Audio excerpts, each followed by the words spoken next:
Guys, ituro ko sa inyo kung paano mag-atras na hindi ka na maglagari ng mga ilang beses, ulit-ulit atras abante. Baga yung atrasan na isa or dalawa or tatlong ano lang. Pag sa eskinita, yun ang eskinita. Pasukin po natin yung eskinita na yan. Atras po tayo dyan kasi dyan po yung parking natin.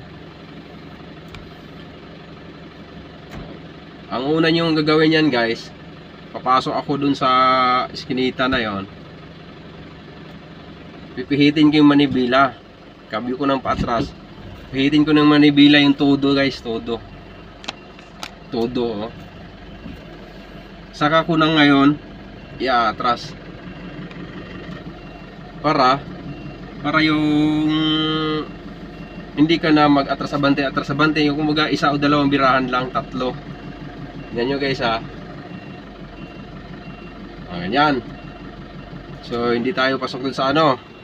Kambuyo natin ng pabante. Todo manibela, todo. Saka ka na mag-aabante. Abante ka na. Plaster na, naka-plaster na ako. Cambio pa atras. Todo. Kasi padiretso na tayo, kumbaga hindi muna natin itodo, ganyan lang oh. Ganyan lang kasimple guys. Hindi ka na mahirapan na maglagari, maka isang daang lagari ka or maka ilang atras abante ka. Ito isahan lang to guys oh. Tignan nyo guys ha.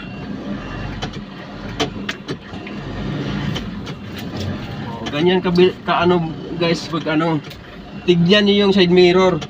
Paahon to paahon. Tignan yung side mirror, tapos may pader, paahon to. Tignan yung side mirror kung tabingi ba kayo o hindi, para pag atras nyo, hindi kayo na tabingi. Ito isa birahan lang, ha? Ganyan.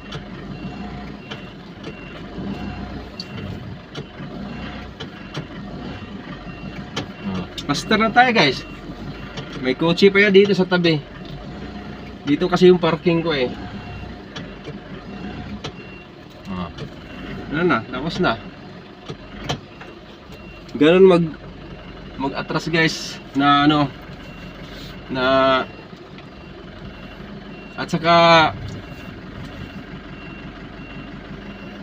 yung mga ibang truck driver, huwag niyong sanayin yung ulo nyo na ilalabas sa bintana katulad ng ganyan. Ilalabas ko yung ulo ko, igaganon ko. Igatas ng ganon, ganyan. Huwag yung sanayin ng ganon. Bawal yun. Kasi pag may dumaan na sasakyan o truck, ilabas mo yung ulo mo ng ganon, pagbalik mo wala ka ng ulo. Nahagip na ng ano, nahagip na ng ibang truck, ha? Ganun lang yun. Huwag yung sanayin ng ganun. Tumingin ka sa side mirror, dalawa, kabilaan. Kaya may side mirror eh. Doon kayo tumingin, huwag kayong dumungaw. Yung iba kasi nakikita ko karamihan, ibang truck driver. Or kahit hindi truck driver, yung mga kotse, kung basta pag ano, tinitignan, gumaganon pa oh, pag umatras. Mali yun. Tapos titignan yung gulong kung diretso ba o hindi. Gaganon yung sisilipin yung gulong kung diretso ba o hindi. Mali yun guys. Kasi pag ginawa mo yon, gaganon ka, lalabas yung ulo mo kasi sisilipin mo yung sa likod. Paglabas ng ulo mo may dumaan train o di kaya ibang truck, pag dumaan, pagbalik mo wala ka ng ulo kasi naputol na, nahagip na ng ano, train o di kaya ibang tracking, di ba? Ganun lang yun, wag yun sanayin ng ganun. Yung mga ano lang yun, mga basic na mga atrasan sa mga pagdating sa masikipan. Kaya ito lang pahinante yan. Kasi ang diskarte mo yan, Kumbaga, pag umatras ka sa isang masikip na lugar, kahit wala kang pahinante, ang gawin mo dyan ngayon, babain mo yung area. Kung saan ka pwede kumabig, kung saan, kung mayroong magtatamaan, sa taas, baba, gilid-gilid, yan, i-check mo yung area na pag-aatrasan mo. Doon mo kahit wala kang pahinante, madali mo lang makuha yun kasi nga, nakita mo yung area na pag-aatrasan mo. O, di ba? Ma-estimate mo yun eh. Ito, aatras ako ng 5 dangkal. O, tapos abante ako ulit para pumasok ako dun sa ganon. Pero hindi ka magdangkal-dangkal ha. Baka mamaya, 5 dangkal, dangkalin mo yung kalsada. Hindi yun, estimate lang yun. Kahit mga 1 o 2 dangkal, pwede ka mag-atras sa bante, depende sa kung masikip ang area. Karamihan kasi sa yung mga truck driver din kasi, yung mga truck driver, ito magagaling talaga itong mga truck driver sa sa pagdating sa takbuhan, sa U-turn, pagdating sa atrasan. Ito lang yung mga kotse. Karamihan sa mga kotse, hindi naman sa karamihan sa mga kotse talaga pag nag-U-turn, pag nagliko or left turn or right turn, pag nagano yung mga kotse nag-aatras, kumbaga ang tatagal. Makailang kang nibila. Tapos ganon. Kasi ang ginagawa kasi habang nagpipihit, nag-aatras na.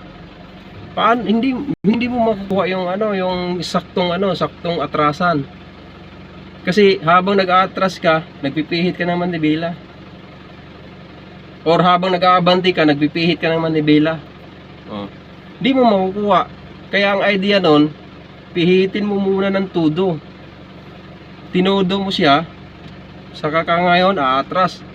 Or itodo mo siya, saka ka ngayon aabante. Ganon yun. Para isahang tawag ito, isahang birahan lang. Tapos pag nag-U-turn, lalo yung mga kotse, wag yung sanayin na mag-U-turn kayo na na U-turn nyo tapos bagsak, kakainin nyo pa yung pang-4 na linya or 3 linya. Ay ganon kasi, kaya yung iba karamihan natagal nakakatawid eh. Pag ganon, pagliko ng ganon, pag U-turn ng ganon, kakainin pa kasi yung pang 5 linya o pang 4 na linya. Siyempre may mga sasakyan nun, kaya matagal ka makatawid. Pero kung sanayin nyo yung sarili nyo na mag U-turn kayo na yung pinahan nyo lang yung gutter. Yung gutter, pipinahan nyo lang yung gutter. O pag pininahan nyo yung gutter, mabilis kayo, kaya di ka na tumingin-tingin ng ganon. Basta pinahan mo lang yung gutter kasi hindi naman yan kasi doon ka lang sa first lane, kumbaga kukunin mo lang yung first lane. O, salamat. Kung ikaw na hindi ka nakapalo sa aking Facebook, mag-follow ka na para marami pa akong ituturo na mga basic na mga pagdating sa driving. Okay, ngayon andito na ako sa grahe. So gagawin ko ngayon, kakain muna ako at nagugutom na ako. Thank you guys, thank you. Ganun lang yon.